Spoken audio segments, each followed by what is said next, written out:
in my mustard dress. Maybe I look like Harriet Tubman in a former life. Or I don't know, maybe this is the Buddhist meditation portion of the show.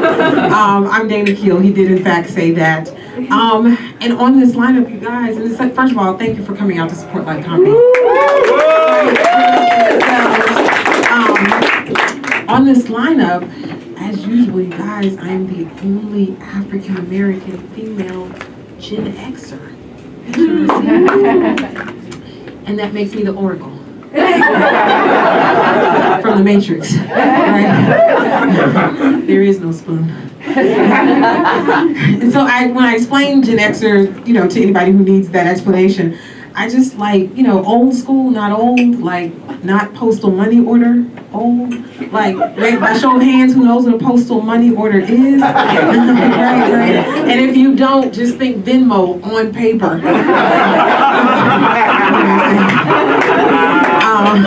But I love the modern times, and speaking of Venmo, does anybody else look at other people's transactions and the likes? And me too. One night I couldn't catch up with my son. His phone died, but I noticed he had friended some people, so I made friends with them. And then, and I could tell my son to call me. And he did. What else do I love about modern times? Let me see. What I love about modern times is that cannabis is legal. Right. 37 states, and even if you don't smoke, we say cannabis now, that's first. You don't have to say weed anymore.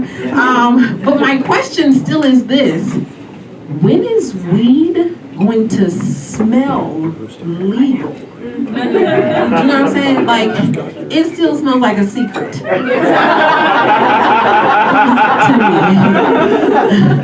When I smell it, I'm like, what's going on in there? What they doing? And I visited my first dispensary. I was driving Lyft at one point, you guys, and I know everybody in here has either ridden Lyft or Uber, and you talk to your driver about, I talk to my passengers, sorry, and I expect that they're listening to me. So a passenger and I agreed that it may be time for me to visit a dispensary. Anxiety was kind of having its way. So I go in, and all of these places look like the Apple Store and Whole Foods had a baby, right? And the taxes. So I'm explaining to the barista, they're all baristas to me. I'm explaining, hey, I think I got a little anxiety issue, dishes not getting washed, taxes are never getting done, except to get the stimulus, and clutter is not getting picked up. I went online, I think I'm an indica person, and so I forged a connection with one salesperson, but another salesperson who had been ear hustling slides down. I felt some type of way. I was like, we got a thing going. So she comes in and she goes, you sound like a sativa person to me. I have multiple personalities. And sativa works well for me. I said, I don't have multiple personalities. I have two. I have the woman who wants to succeed and the scary bitch trying to hold her back. We're here to silence the scary bitch. You know what I'm saying? And they outfitted me like a THC, CBD, but more CBD than THC, a little edible, and I was on my way. I only have a little bit of time left. I want to share something with you. I've been in LA. This is the serious part of the show. No, there is no serious part of the show. I've been in LA for 25 years as an African American, which you can see that I am. I've been all my life. I thought I would never go to Simi Valley. That's where they tried. Because that's where they tried the cops on the Rodney King situation. And if you live across the country at that time, like I did, then it sounded like Simi Valley was Klanland. That's what it sounded like.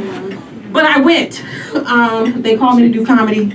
So I went to the UN of every city and state in America. That would be Starbucks.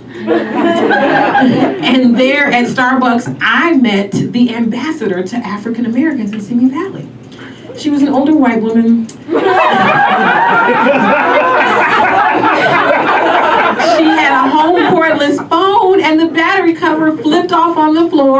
as old as me, you know about that. You know about gray tape around that battery. I gave it to her, and she goes, "You're so nice." I said, "Okay, thank you." And then she says, "The blacks are so nice." I said, "Let me see where this is going." She said, "I'm Catholic, and you remind me of St. Martin de Porres." Now, St. Martin de Porres, if you are not Catholic, was the first black saint. But it stands for Saint of the Broom, Saint of Menial Labor, Saint of Small Tasks. So that would be a patron saint of slavery, if you know what I mean. Because I was like, can you be a slave and a saint at the same time? But listen, my time is up, so I just want to tell you about the saints I made and get on out of here. So since the Catholic Church made saints, Dana Keel, I made saints. Saint Harriet Tubman, the patron saint of freedom. Saint Emmett Till and Saint Trayvon Martin, patron saints of no justice in America. Breonna Taylor, Saint Breonna Taylor, and I told this joke before, patron saint of hashtag DOJ, charge the cops. And they did. They heard my bit. And last but not least, Saint Ahmaud Arbery and Saint George Floyd, patron saints of finally some justice in America. But it's only the beginning. I'm Dana Keel.